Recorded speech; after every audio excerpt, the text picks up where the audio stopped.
from those examples and using FHE to kind of embody those into our robots, we can bridge this gap. But that would be where the next generation of robotics advancements will come from, not necessarily from better and better algorithms, because they'll hit a limit.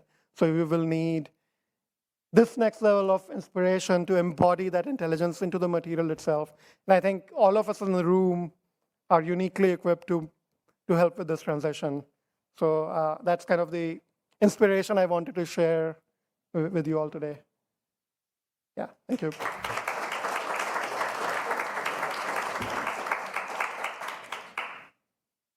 All right. Any questions from the audience? Hi, very inspirational talk. One question I have is, as far as the sensing and actuation go, especially the sensing, we have prevalence of that already. For example, on the screen of the phone, you have touch sensors, which have a lot of pixels, etc. My question is about the compute distribution. We don't have that today. So what would you want to say about that? Because today, all the signals still have to travel to the ASIC, so that becomes the centralized processor of everything. Thank you for the question. Absolutely, that's the next big area where people are starting to look into. Sensing, as you said, is something that we've in some ways already solved in terms of touch screens.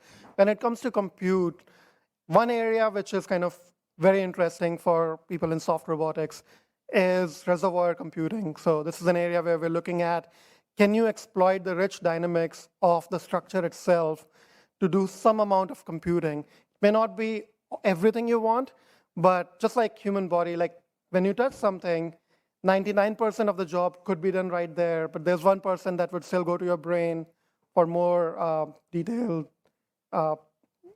perception, right?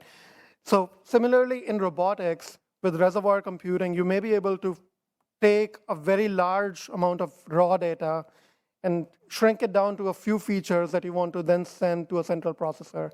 And that's an area of active research, which is promising and could potentially address that question in future. And the idea would be, like we showed in that example, can you do a lot of that computation so that the communication you're doing is just 1% or 0.1% of the total communication you would be doing today? So that's kind of where we're going with computation.